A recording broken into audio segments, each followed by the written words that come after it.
తాకట్లో ఉన్న బంగారాన్ని విడిపించి ఆ రోజున మార్కెట్ ధర కట్టి మిగిలిన డబ్బును మీకు అందిస్తుంది కొమ్మూరి గోల్డ్.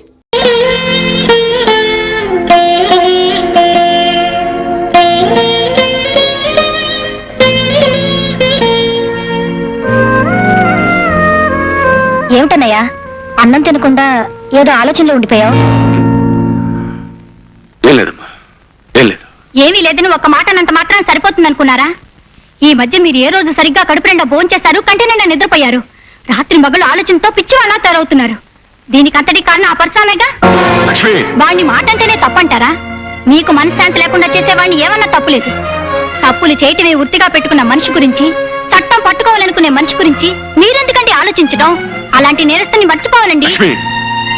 ఏ మనిషి అమ్మ కడుపులోంచి నేరస్తుడిగా ఈ లోకంలో అడుగు పెట్టడం? కాలమనే ప్రవాహంలో విధనే తుఫాన్లో చిక్కుని చుట్టూ ఉన్న మనుషులు పరిస్థితులు కారణంగా నేరస్తుడవుతాడు. పాపం పరశురాం కూడా అలాంటి దురదృష్టం. పరశురాం నేరస్తుని అరెస్ట్ చేసి బహుమానాలు బంగారు పథకాలు పొందిన మీరు నేరస్తుని వెనకేసుకొస్తారెందుకు?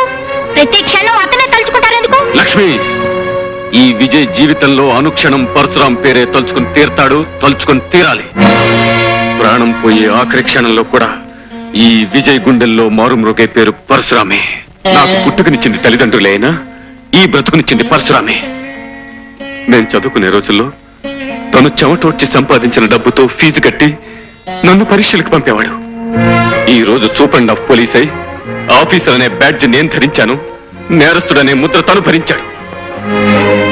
ఆ రోజు పరశురాం ఈ స్నేహితుడి కోసం తన బ్రతుకుని త్యాగం చేసి ఉండకపోతే అప్పుడు నా పరిస్థితి చదువు లేక, సరైన ఉద్యోగం లేక, కట్టుకున్న భార్యకు పట్టెడు అన్నం పెట్టలేక, సమాజంలో ఏ విలువ లేక ఎందుకు కాకుండా పోయేవాణ్ణి.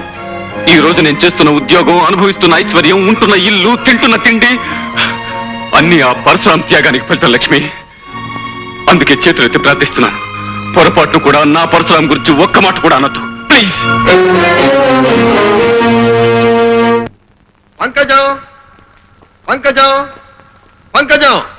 న్యాయం తెలిసిన జడ్జి గారు, జరిగిన సంగతి 10 మందిలోనూ చెప్పాలంటే నా మనసు సిగ్గుతో చచ్చిపోతుంది. అంతేకాదు బాబు, ఆ విషయం తలుచుకుంటేనే చాలు భయంతోనూ బాధతోనూ నా గుండె గిలగిలలాడిపోతుంది. నేను తెలిసి తెలియని వయసులో ఒక పెద్ద మనిషి మాటలు నమ్మి మోసపోయాను.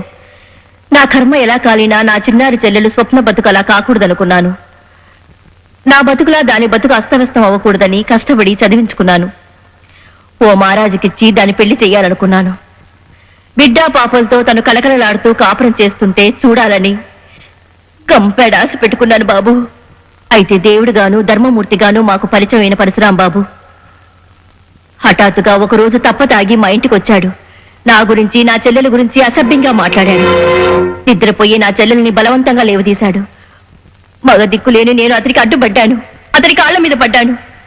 పెళ్లి కావలసిన నా చెల్లెలి జీవితాన్ని నాశనం చెయ్యొద్దని ఏడ్చాను, మొత్తుకున్నాను.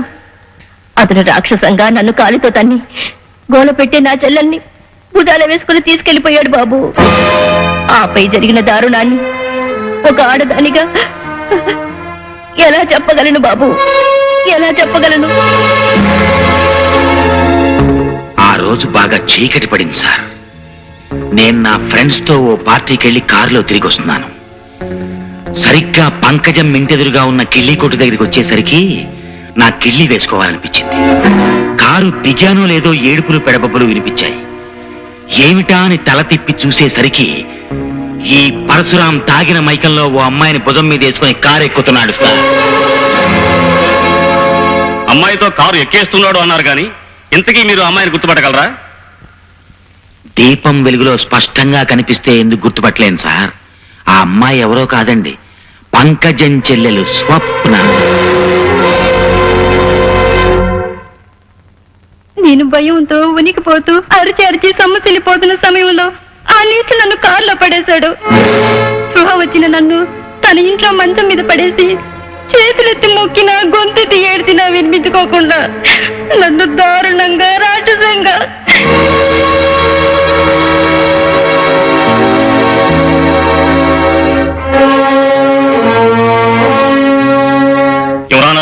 ఈ విషయమే మిగిలిన సాక్షులు కూడా హాజరుపరచవలసిందిగా కోర్టు వారిని కోరుతున్నాను. Yes, proceed.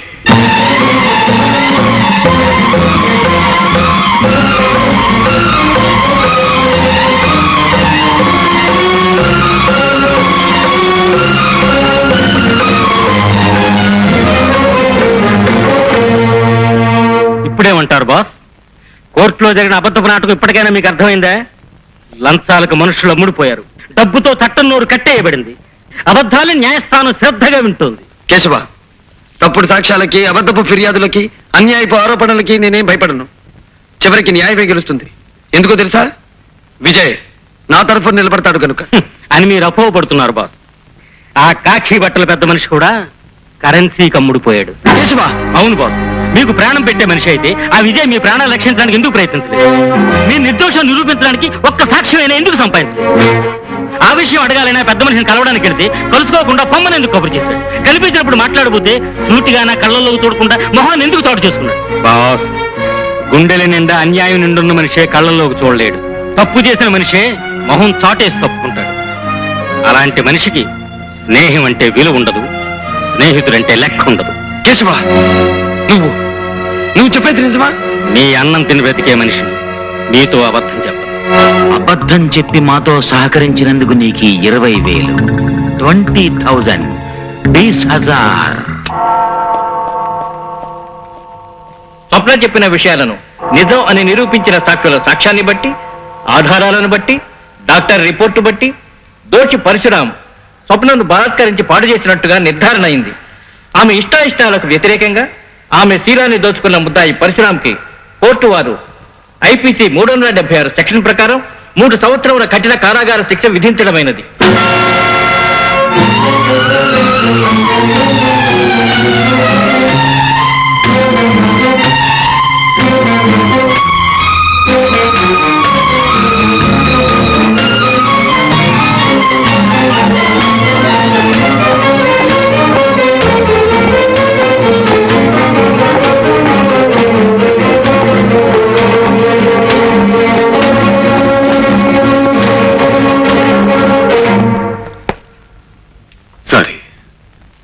సారీ రాము. స్నేహాన్ని వెన్నుపోటు పొడిచి సారీ చెప్పడం ఎందుకు? రాము, అలా మాట్లాడుకో. ఇలా జరుగుతుందని నేను ఊహించలేదు. నేను ఊహించలేదు, కానీ జరగాల్సింది జరిగింది. ఈ లోకంలో కత్తి కంటే పదునైంది డబ్బు. నల్లగౌన్లు వేసుకున్న పెద్ద మనుషులు ఆ పదునైన ఆయుధంతో సత్యాన్ని, న్యాయాన్ని ఇక్కడ హత్యగావించడం మామూలు ఇన్స్పెక్టర్. కాకపోతే ఈ రోజు ఒక నమ్మిన మనిషి చేతుల మీదుగా స్నేహం కూడా ఇక్కడ కూనియంది ఇన్స్పెక్టర్. రాము, నువ్వు నన్ను అపార్థం చేసుకుంటున్నావు. కాదు, ఇప్పుడే నిన్ను సరిగ్గా అర్థం చేసుకున్నాను. నిన్ను నా ప్రాణానికి ప్రాణంగా భావించి నీ భవిష్యత్తు బ్రతుకు బాగుండాలని తాపత్రయపడే ఆప్తుణ్ణి, నాకు అన్యాయం చేసే కాకి బట్టలు వేసుకున్న కుట్టిన మనస్తత్వం ఉన్న ఆఫీసర్ వినువని అర్థమైంది విజయ్, అర్థమైంది. పొరపాటు పడుతున్నా రాము, నిజంగా నిన్ను రక్షించుకోవాలని ప్రయత్నించాను. నిప్పులాంటి పరశురాం తప్పు చేశాడని జైలుకి పంపించి 10 మంది చేత సభాష్ అనిపించుకోవాలని తాపత్రయపడ్డావు. అబద్ధపు కేసు బనాయించావు, తప్పుడు సాక్ష్యాలు చెప్పించావు, మోసం చేసి నన్ను దోషిని చేశావు. రాము, ఈ మాటలంటున్నది నువ్వు కాదురా. నేరాలు, కుట్రలు, కుతంత్రాలతో మళ్ళీవైపోయిన నీ మనసు. రాము, నేను నా వృత్తి ధర్మాన్ని నిర్వర్తించాను. ఇన్స్పెక్టర్, నేను నిజంగా నేరం చేసి ఉంటే, వృత్తి ధర్మ ప్రకారం నువ్వు నన్ను అరెస్ట్ చేసి ఉంటే నిన్ను చూసి గర్వించేవాణ్ణి. కానీ నువ్వు వంచావు. రాముణ్ణి కాదు, పరశురాముణ్ణి, పగబట్టిన మనిషిని, నీ పాలిట నిప్పులాంటి మనిషిని, ఏదో రోజు నిన్ను నిలువునా దయించే నిప్పులాంటి మనిషిని.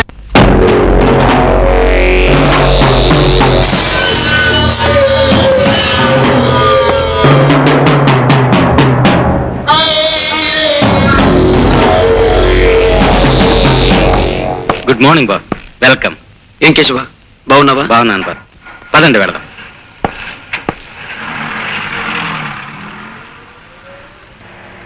కేశవ బాస్, నా కోరిక ప్రకారం నేను సంపాదించిన ఆస్తిపాస్తులన్నీ పేదవాళ్ళకి అందజేసావుగా? చేశాను బాస్.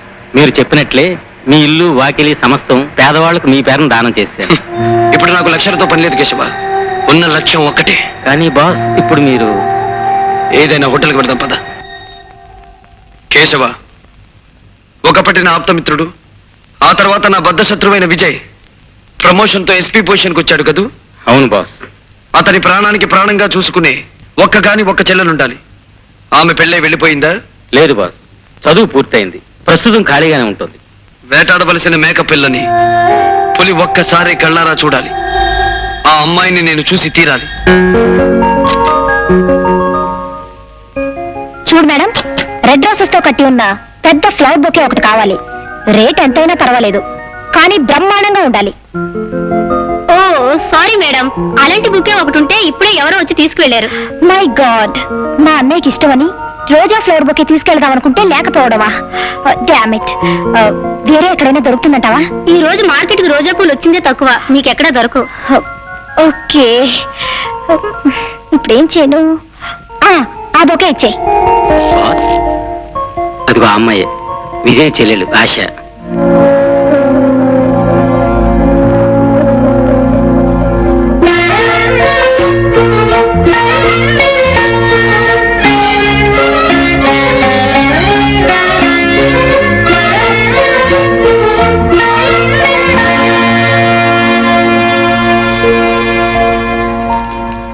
పోదాం. నీ పుట్టినరోజుకు నా శుభాకాంక్షలు. Thank you Vijay. Many many happy returns of the day. Thank you sir.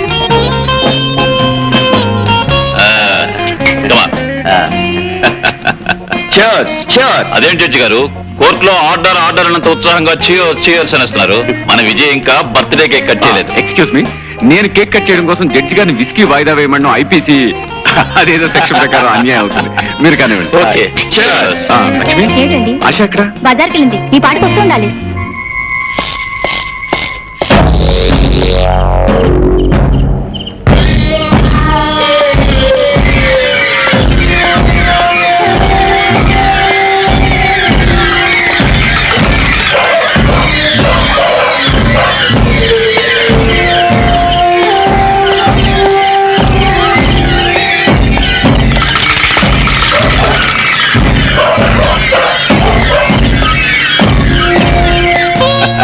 Mister Vijay, judge గారు మరో గ్లాస్ అందుకున్నారు. నువ్వు కేక్ కట్ చేయడం లేట్ చేస్తే ఆయన అవుట్ అయ్యే ప్రమాదం ఉంది. కాసేపు ఆగండి, మా చెల్లెలు ఆశ రాగానే కేక్ కట్ చేద్దాం.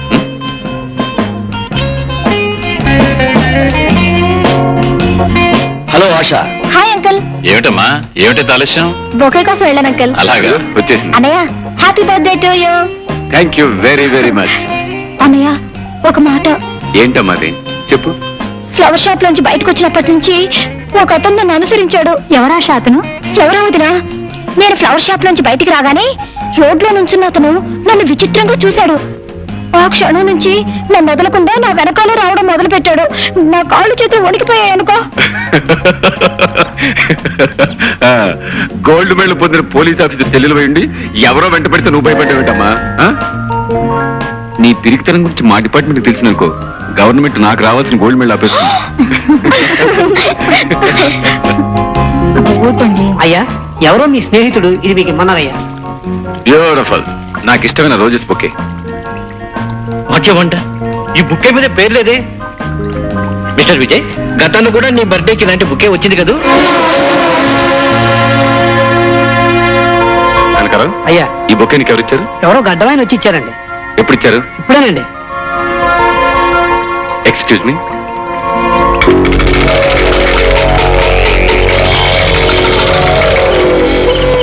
రాము, నువ్వా? రే, నువ్వు ఇక్కడికి వస్తావని నాకు తెలుసు విజయ్. అందమైన ఆ పూల గుత్తిని చూడగానే నువ్వు అర్జెంటుగా ఇక్కడికి వస్తావని నాకు తెలుసు. నువ్వు జైల్లోంచి ఎప్పుడు బయటకు వచ్చావు? పెద్ద పోలీస్ ఆఫీసర్వి, మనుషుల్ని జైల్లోకి పంపడమే తెలుసు తప్ప వాళ్ళు ఎప్పుడు బయటకు వస్తారో నీకెందుకు తెలుస్తుందిలే. రాము, నన్ను అపార్థం చేసుకోకు. లేదు, నిన్ను బాగా అర్థం చేసుకున్నాను. అన్నట్టు ఈ రోజే మొదటిసారిగా నీ చెల్లెల్ని చూశాను. చాలా అందంగా ఉంది సుమా. రాము, అలాంటి చక్కని చుక్క నాలాంటి మగాడి కారణంగా చిక్కుల్లో ఇరుకోవచ్చు. జాగ్రత్త.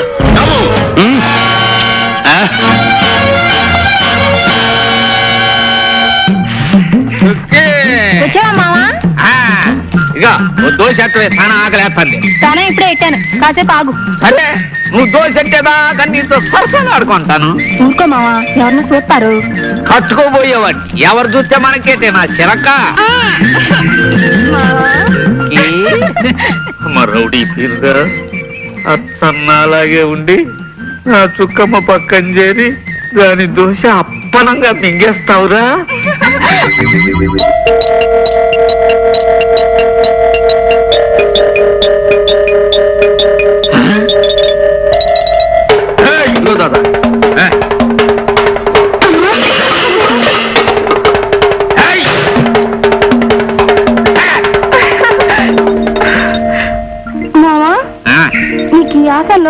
పూనకం వస్తుంది అనుకుంటా. సరసంలో చెలరైపోతా ఉంటావు. ఇప్పుడేం చూసావే, పెళ్ళైన తర్వాత చూడు మనం ఏంటో.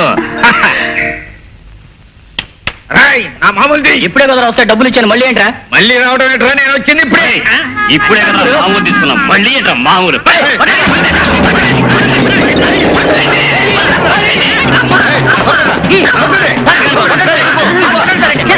నారాలుడా అత్తగారింటికి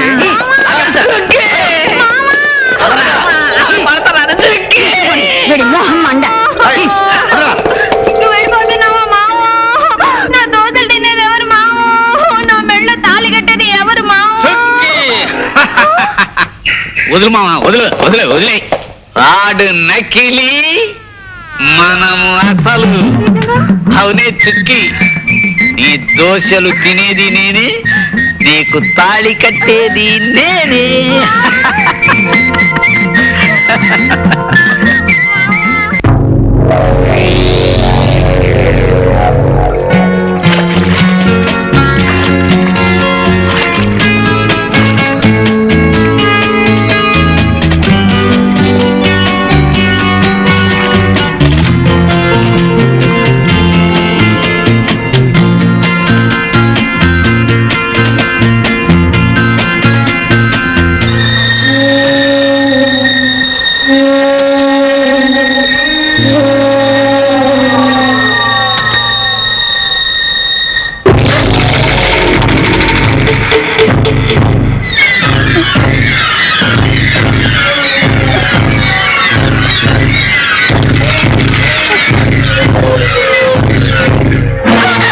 అబ్బా, ఆడపిల్లని పట్టుకోవడం ఎలాగేనా? సారీ, ఎలా పట్టుకోవాలి మరి? ఆడపిల్లని మల్లెపూ అంత సున్నితంగా పట్టుకోవాలి.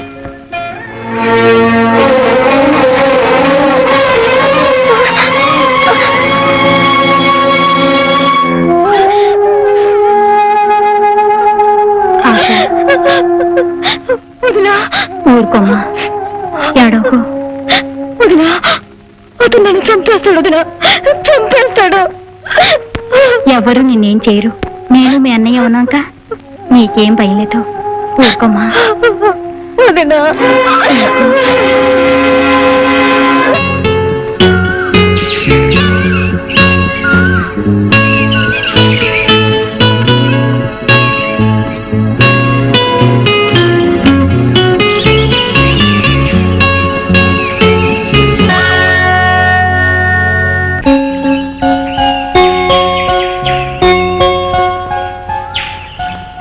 రాధ, ఆశ నీ రూపానికి ప్రతిరూపంగా ఉంది. రూపులోనూ చూపులోనూ ఆమె నీలాగే ఉన్నా నేను ఆమెను వదిలేది లేదు. విజయ్ని దెబ్బతీయడానికి, నా పగ చల్లార్చుకోవడానికి ఆశను నాశనం చేసి తీరుతాను.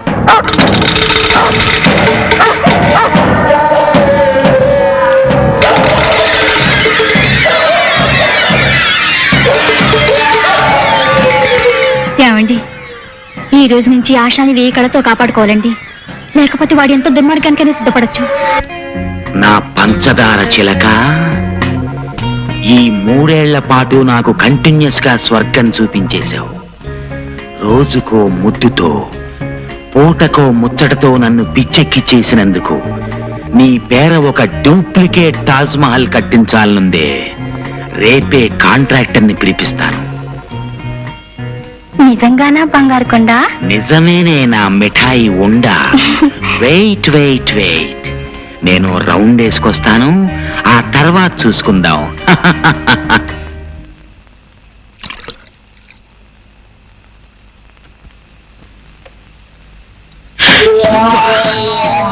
నువ్వు భుజంగరావు, లక్షలు పోసి పంకజాన్ని కొనేసి కోర్టులో అబద్ధపు సాక్ష్యాన్ని చెప్పించి నువ్వు నన్ను జైలుకి పంపించావని నాకు తెలుసు. కాకపోతే ఇప్పుడు ఏ పాపం తెలియని ఒక అమాయకురాలను ఎందుకు చంపావో నాకు తెలియడం లేదు. ఏమిటి వాగుతున్నావు? మందు పుచ్చుకోకుండానే తప్పుడు కోతలు కూస్తున్నావే. నేనెవరిని చంపలేదు. తెలియనట్టు మాట్లాడుతున్నావే. చంపితే కదా తెలిసేది. నేనెవరిని చంపలేదు. అలాగా? అయితే నాతో రా.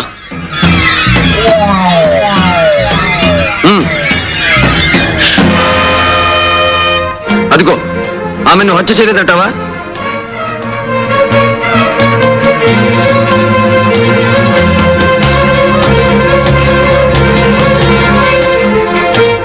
నేను హత్య చేయటం ఏమిటి? నా స్వప్నం నేనెందుకు చంపుతాను? నో, నేను ఈ హత్య చేయలేదు.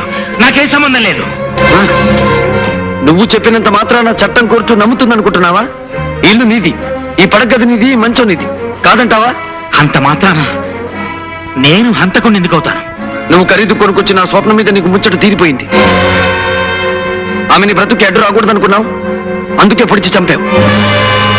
దానికి సాక్ష్యంగా ఆ కత్తి మీద నీ వేలిముద్రలు కూడా ఉన్నాయి. మరిప్పుడు కోర్టు ఏం తీర్పు చెప్తుందంటావు? నో, ఇదంతా మోసం, దగ.